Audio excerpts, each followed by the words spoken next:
Welcome to Delivering Miracles, a podcast to teach women like you tips and strategies on how you can have a safer pregnancy so you can bring home a healthy baby. I'm your host and your high-risk pregnancy expert, Parijat Deshpande. I can't wait to chat with you.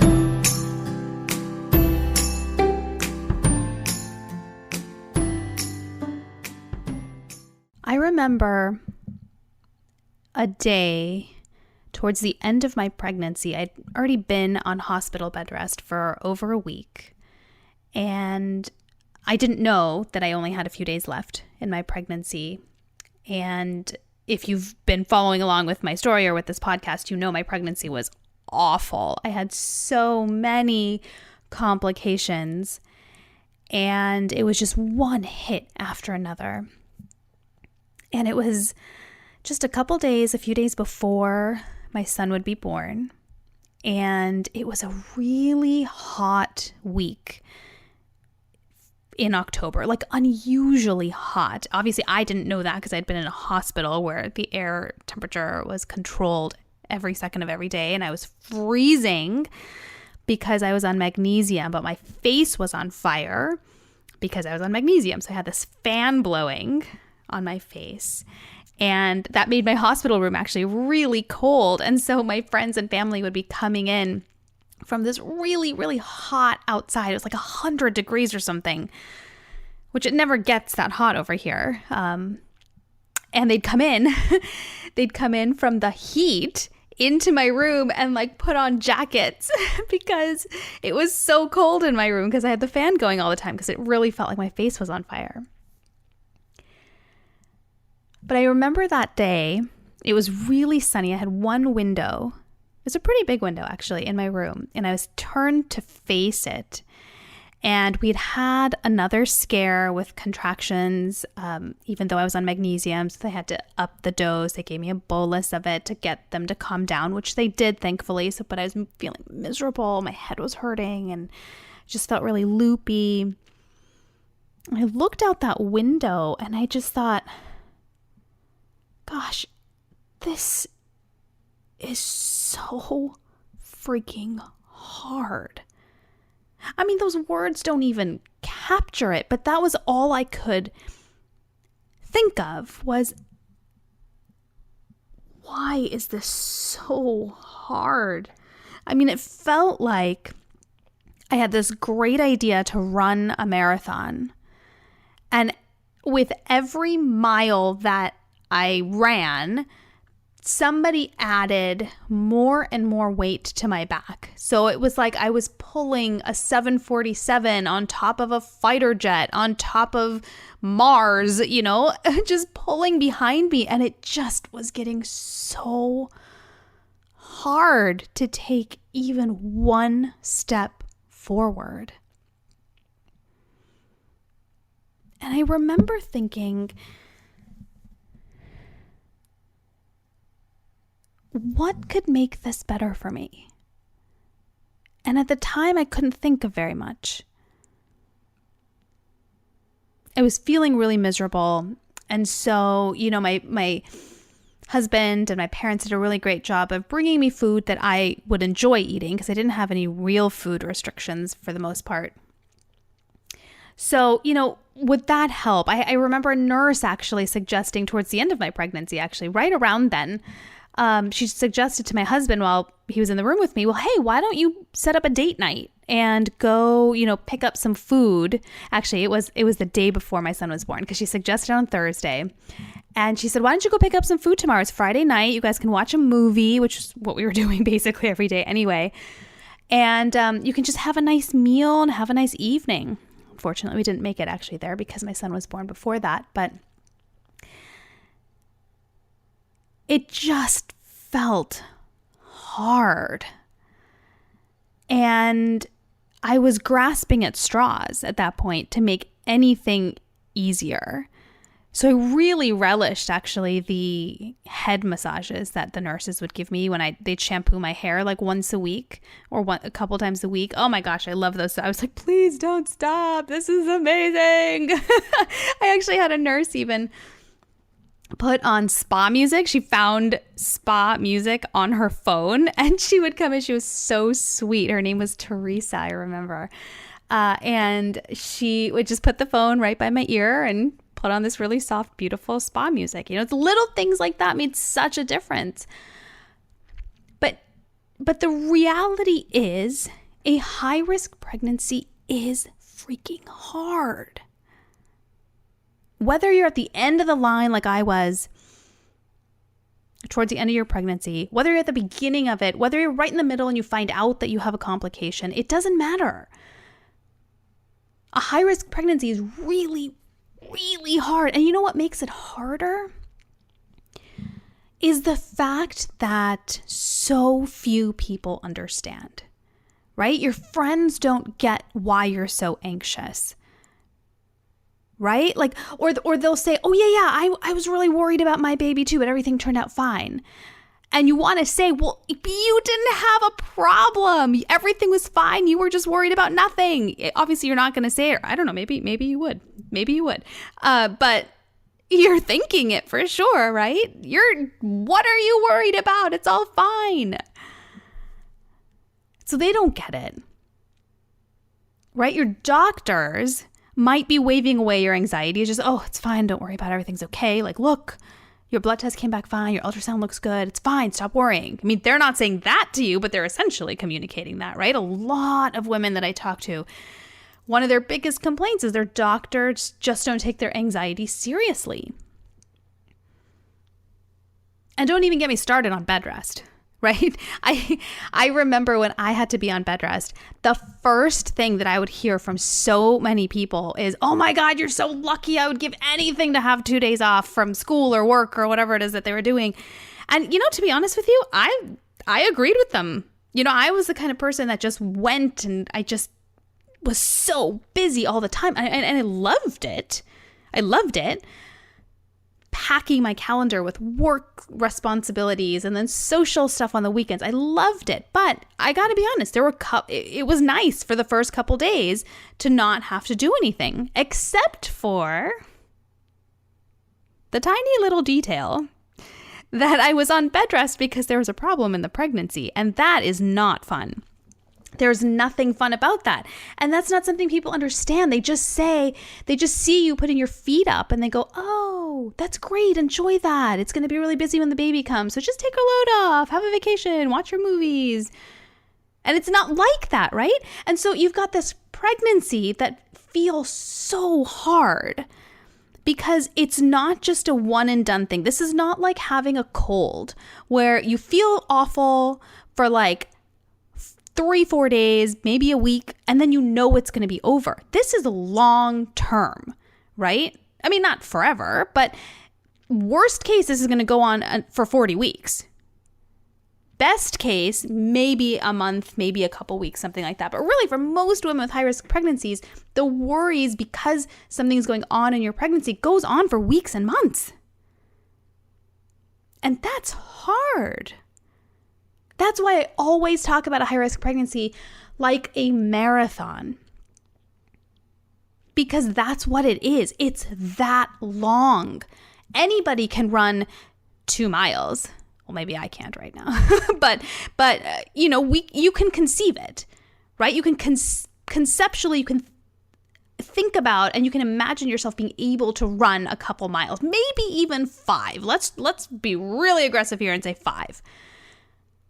But when you think 26, right, that's a freaking long time to be running. And it's a really long run. And if you've ever seen anybody run a marathon or if you've run one yourself, you know it's all about the long game.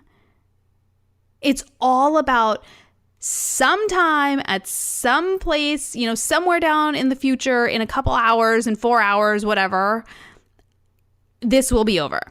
But as you're doing it, every minute feels like an hour itself. Same thing for high-risk pregnancy, where you're in it for the long game and you don't know what's going to happen. And unlike a marathon,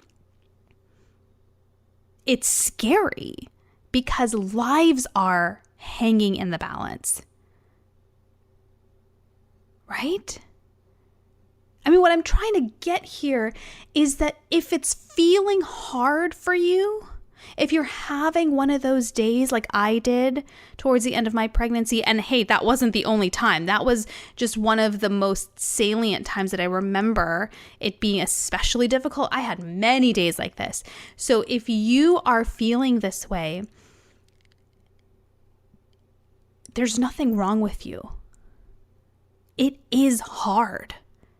A high-risk pregnancy is hard. It really, if you're struggling and you're feeling like, why is this so hard for me? It's this hard for you because it really is this hard. There's nothing wrong with you.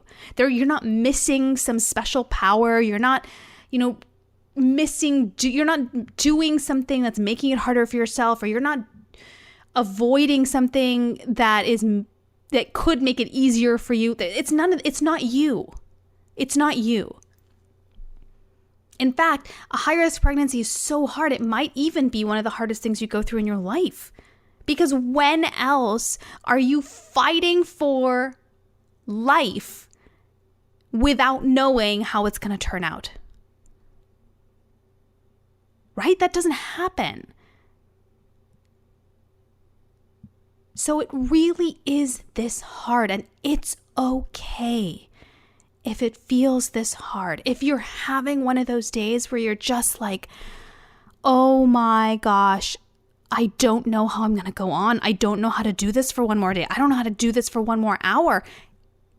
Give yourself a break. It really is this hard.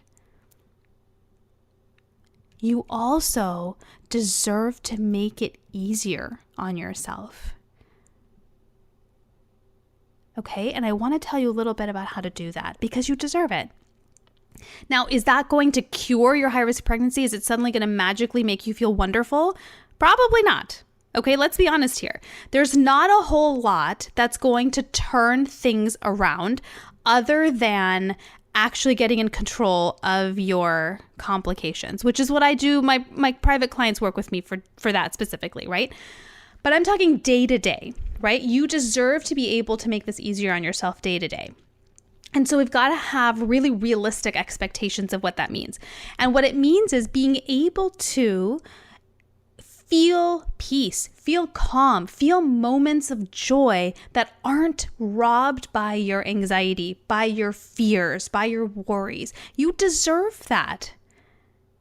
And you deserve to feel like you can have some influence in your world and that you can make things easier for yourself.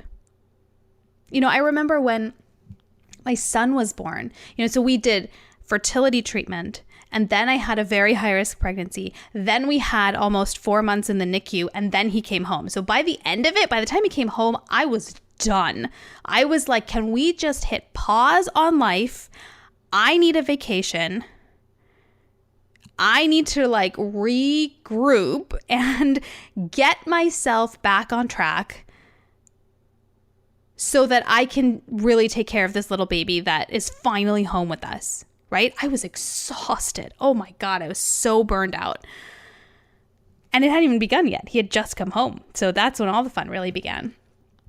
And I remember just everything feeling so hard. I would get so frustrated. I would get so mad when my husband would leave an almost empty carton of milk in the fridge.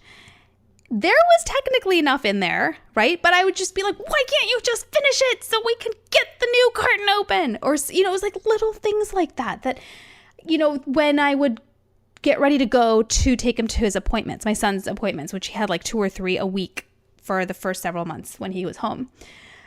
And if the garage door wouldn't open right away, I'd get so frustrated. And it would just drive me nuts. Or even driving to the appointment and somebody cuts me off and it's because I was on edge, right? Because it was so hard for so long. And it really occurred to me that when I made things easier for myself in the really small ways that did not do anything about our reality in terms of how healthy he was and how many appointments we had and how much I slept, but really little tiny things. For example, I remember a time when I was really like, I don't really like to eat out very much. I go out for, for like special occasions and stuff, but for the most part, I just prefer home cooked food.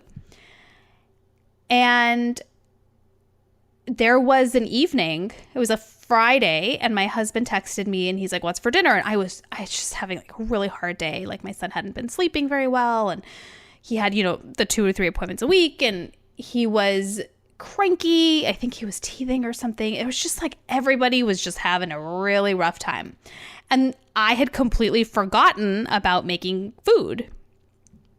And he was like, "Well, why don't we just order pizza?" And okay, truth is, I don't actually like pizza. I don't know if I'm like the only person in the world that feels that way, but I'm not a huge fan of it. But in that moment, that's such a tiny thing that you would think I'd be able to think of, right? But I was so overwhelmed by being so focused on his health and pumping and keeping up with his cares and his medications and his therapies and everything. I wasn't even thinking. And he suggested pizza, and I burst into tears because it sounded so good. It sounded like such a great idea because it felt like it took 75 pounds off my back. And now if you're feeling that way, of course, that's a really clear indication that you're super overwhelmed, and you got to fix it. You got to do something different because you're drowning. I was drowning. I was totally drowning. And just the idea of him suggesting that and how much better it made me feel was a huge wake-up call for me that, okay, I've got to fix this. I can't do this anymore. And so it made me really focus on what are the simple things that I can do that are like ordering pizza. Even if I don't like it, who cares? It's food, right? And I don't have to cook, and nobody has to do dishes, and it's fine. What are those things that you can do starting in your pregnancy that's going to help you feel like you can get your head above water, right? Help you feel like you can breathe for a minute. And now look, here's the reality. And I've said this before, I'm going to say it again. This is not meant to cure your situation. It's not going to make everything magically better, but that's not the goal of it either. Right? So you've got to be realistic about it. I think a lot of women, the women that I work with tend to be type A, like really driven, really focused, and really determined to get things done and to be really successful. And they've been very successful in many aspects of their life, career, socially, personally, whatever. And so this is really hard for them to be in a high-risk pregnancy where things feel so hard, where they feel so helpless, and they don't know what to do about it, right? And so they have these very high expectations that anything that I do must make an enormous impact in my pregnancy, which, for a lot of clients that I work with, they do end up feeling that way, but it doesn't start like that. Let's be really honest here. It's often much simpler than we think on how we can make our life easier for ourselves, especially during a high-risk pregnancy and afterwards. For example, like the pizza thing, right? Maybe you have this rule, you've had this rule for some time that you only eat out on Friday nights or Saturday nights or something. You only do it once a week or something. Step back and think about the fact that you're in a completely unique, totally different situation than you've ever been in before. So let's bend the rule a little bit. And you can eat out a little bit more if that's what's overwhelming you, is the dishes or the cooking or something. You can use paper plates, even if you are cooking, so there aren't so many dishes to do. And think of how much time that's going to save, right? Or you can hire a housekeeper for the duration of your pregnancy so you don't have to be cleaning the house. Or ask a local high schooler to come over in the afternoons and entertain your other children for a couple of hours a day so that you have a couple of hours of break, right? These are really, like, when I'm saying these, they're really easy, right? They sound really simple and they sound like, well, yeah, sure, I can do that. But you aren't. Right? And that's what I want to really bring to your attention, is that this is only possible to do when you focus on your ultimate goal. You know, what we tend to do is we think we have 9,000 things that we have to do, and we have to do them all at the same time. I've got to take care of my kid. I got to do my laundry. I got to do this cooking. I got to catch up on work. I got to catch up on emails. I have to return this phone call. I mean, it's dizzying, right?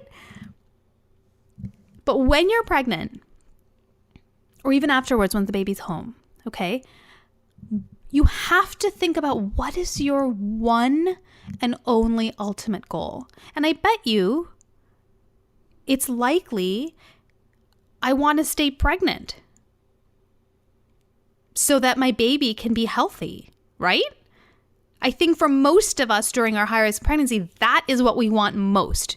So you've got to be laser focused on that. And anything else that is not in line with that goal, you let it go.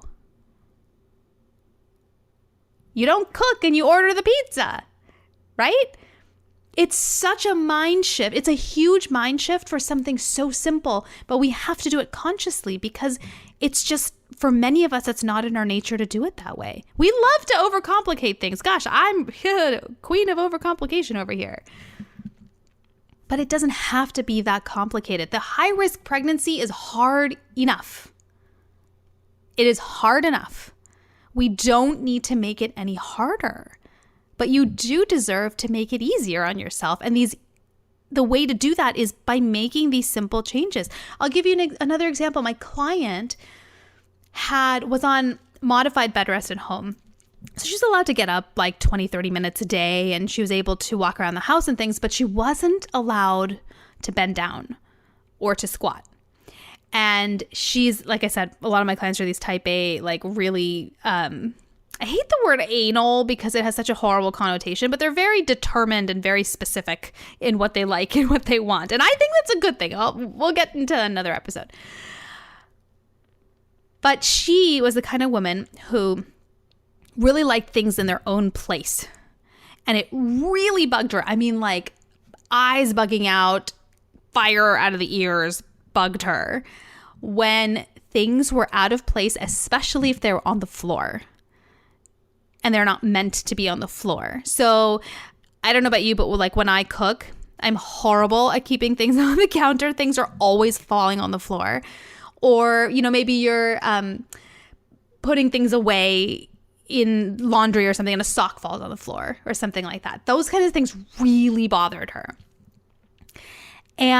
But she wasn't allowed to bend down and pick anything up, and it would drive her insane. And the irritation that it caused her was multiplied because she was already so overwhelmed because of her pregnancy and how out of control she felt. And, you know, a lot of the work that I do obviously is about bringing that stress response down. And if she was seeing a sock on the floor and it was really making her angry, that is totally not in line with her ultimate goal of staying pregnant. It's counter to that goal completely. And so she ended up coming up with this idea that she would sweep things that she would see on the floor, because she could sweep. It was, you know, easy on her body and it didn't require her to bend down. She got her broom out and she would sweep everything into a corner. And then she would tell her husband at the end of the day when he'd come home, there's the corner of stuff. Can you please put that stuff away? And I thought that was amazing. It was a really fantastic way for her to make her life easier, because then she was able to have that clean floor that she wanted. She was able to do that in a way that was safe for her and her baby during her pregnancy. It brought her stress response down, and it got her back in control of her pregnancy because she was making decisions about it. Right? When we're overwhelmed, it feels like things just keep happening to us and there's demands placed on us, right? That we've got to do something for other people, or we have to call somebody back, or we have to feed other people, or there's just a lot of demands it's almost like they're all coming and dropping something on your shoulders. And this was her way of taking back that control and saying, okay, you put this on my shoulder. This is on my shoulder. I'm going to take it off and I'm going to put it somewhere else. And she literally did that by sweeping things into the corner of the room every day. Every time she got up, for a few minutes, if she saw something, she'd sweep it into a corner and it'd be fine. She took charge of that. And that alone really made her life easier. It made her experience easier. Because now she wasn't stressing out about something that she felt out of control about. See what I'm saying here? It's really simple. It really, really is this simple. But it's not easy. And that's why so many of us struggle with it, because when you're feeling overwhelmed, you can't see the simple solutions always, right? It's like drowning. When you're drowning or you think you're drowning in a swimming pool or in the ocean, you're frantic. And your brain goes into, oh my God, get air, get air, get air. But you're not able to keep your head up long enough to look around and say, what can I do to help myself? It's hard to do, which is why I'm talking to you about it today, because sometimes you just need some ideas from the outside, or you need to be able to hear this or talk this through to realize, oh my gosh, there are some things that I can do to make my life easier. And it's possible to do when you keep your eye on the ultimate goal, which I know for you is likely, I want to stay pregnant as long as I possibly can. And then when you have that laser focus, everything else falls away. Everything else falls away. It's not easy. High-risk pregnancy is so, so hard. And if you're feeling that way today, yesterday, tomorrow, you are not alone. It really is this hard. And you do deserve to be able to make it easier on yourself in as many ways as possible. One of the ways that I have designed and been able to do that for women is, this was an aspect of high-risk pregnancy that really bothered me when when it was all over and I was able to think about it and go and really look back and reflect on my experience of it. I thought, I cannot believe how challenging it is for a woman to go through this. I mean, emotionally, physically, spiritually, mentally, like, holy cow, relationally, socially. I mean, holy cow, it is hard stuff, man. And then on top of it, you add the fact that there aren't a lot of resources available to even answer the simple question of, what do I do if I'm on bed rest? What do I do if I'm pregnant and I'm freaking out in the middle of the night? There aren't any good resources meant specifically for high-risk women. And it really bugged me that there were so many pregnancy books out there, and I would flip through them and I'd go, none of this is possible for me. Like prenatal yoga, I wanted to do it. I really wanted to do it. That was one of the things I was really determined on being able to do during my pregnancy. But then the fact that I couldn't move during my pregnancy kind of removed that off the options list. So that's great that it's in all these books, but I can't do it. So what am I supposed to do? So I developed a done-for-you self-paced video course that will teach you exactly that. Bed rest yoga, which is what I mentioned earlier, is part of that, right? I've got exercises and strategies for bed rest, for hospital bed rest. If you're pregnant after fertility treatment and you're freaking out and you don't know how to calm yourself down when you're crying in the middle of the night because you think you're having another miscarriage, I've got ideas for you. I've got solutions for you that are meant specifically for you. No more generic pregnancy advice that you're trying to make fit into your high-risk pregnancy because you know it doesn't, right? But we try to do it anyway, and then we get frustrated when it doesn't work. Plus, it's got specific tools for your partner. I've got videos specifically for your partner so you don't have to sit there and explain to him or her what you need or how you need it or why it's important. These are all in line with trying to make things easier for you. These are not conversations you need to have. You don't need to be searching for information, trying to make things work for you. How about we just have something that's done and ready for you? And that's why I created this healthy high-risk pregnancy video course. And I would love for you to check it out. If you are totally ready to simplify your high-risk pregnancy and make it easier so it doesn't have to be any harder than it already is, I would really love for you to check it out. So you can do that by going to my website at parijatdeshpande.com/shop, SHOP. And at the very bottom of the page, there's a little image with a woman with a blue polka dot shirt. You can click on that and you can register there. And I would love, love, love for you to do that. It's super affordable. It's totally accessible and it's yours forever. So I would love to have you check that out because you deserve it. You deserve to have things be easier and done for you when you're fighting so hard for your baby's life. That's what I really strongly believe in. That's why I created this course, and I know it's going to be really helpful for you. Thank you so much for joining me here today. If you want to join me in that high-risk pregnancy course, you can visit my website at parijatdeshpande.com/shop and click on the image with that woman who's wearing the blue polka dot shirt and then register today. And I'd also love to stay in touch with you. So follow me on Twitter at Parijat Desh or Instagram at Parijat Desh, ParijatDesh. So definitely follow me there and come say hello.